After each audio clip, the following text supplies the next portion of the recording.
Au bord de la falaise, la peintre est en admiration. Elle succombe à cette merveille par une si belle vision. Elle fige sur sa toile l'instant de son émotion. Elle inscrit de son pinceau l'expression de sa passion. Elle est venue de loin pour une bonne raison. Elle inscrit le miracle inspiré de la dévotion. Chaque regard posé sur la vallée de la Dige nous donne toujours le grand frisson.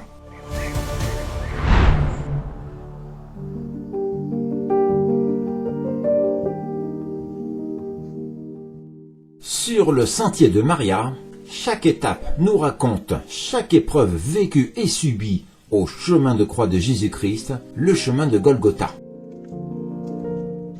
Au jour annoncé de sa mort, il est d'abord condamné dans un tribunal de marbre, sous Ponce Pilate, le gouverneur romain qui fut ordonné à sa crucifixion.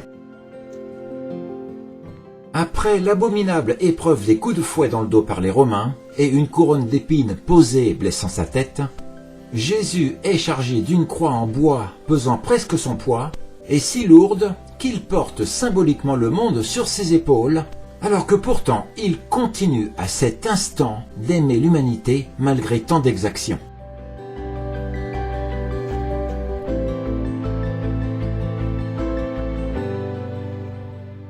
Sous le fardeau et dans la douleur, son corps cède. Il tombe dans la poussière qui embrasse son visage.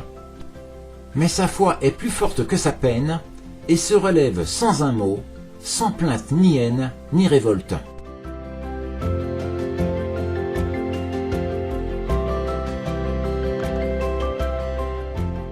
Après avoir croisé le regard de sa mère Marie, pétrifiée elle-même d'une telle sauvagerie, Jésus croule une seconde fois sous le poids de sa croix et d'une souffrance sans nom.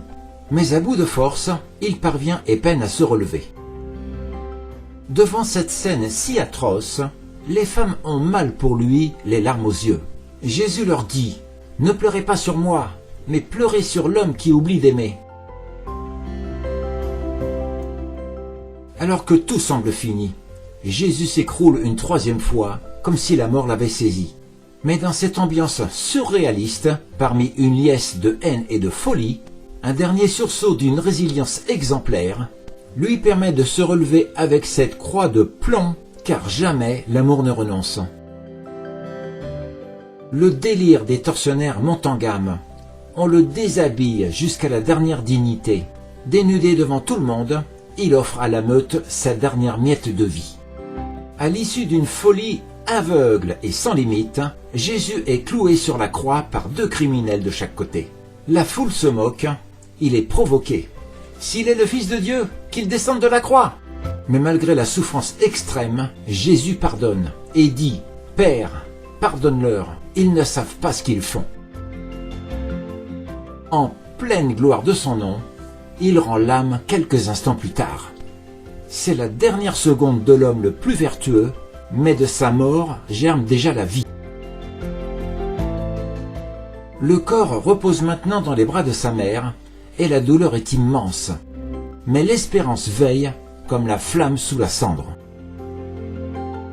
À l'heure de l'agonie, les méchants sont contents, mais le miracle se prépare aux confins du matin.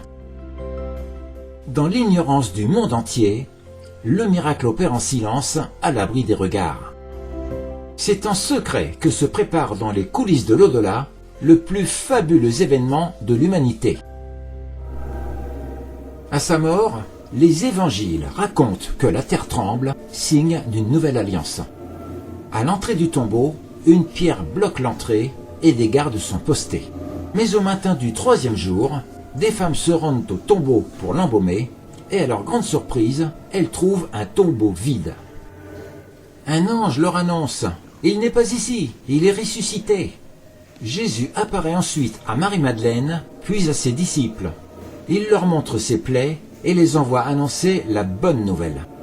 La résurrection marque la victoire de la vie sur la mort, de l'amour sur la violence et fonde le cœur de la foi chrétienne.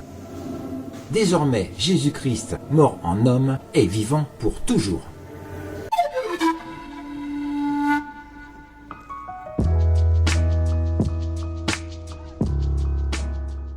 Depuis le sommet de la falaise, le sentier de Maria invite à une descente de 60 mètres en dénivelé, menant vers le point le plus bas, dans une parenthèse de plénitude parmi cette source d'inspiration.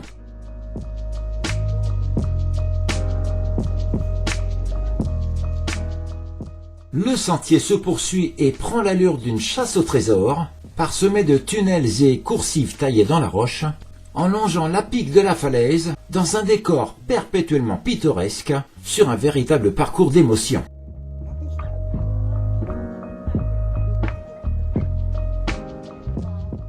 C'est une réjouissance de chaque instant avant même d'arriver au sanctuaire, où l'on se réjouit des yeux par l'excellence du paysage, d'un paysage captivant où la falaise, elle était de nos pas et la partenaire de notre visite.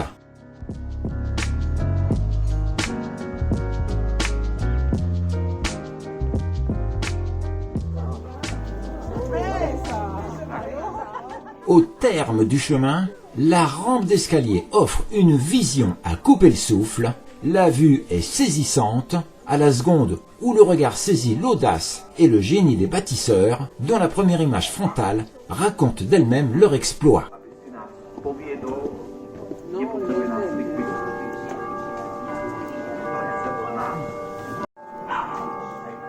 Le romantique carillonnage transforme l'air par une douce mélodie en parfaite osmose avec ce cadre idyllique.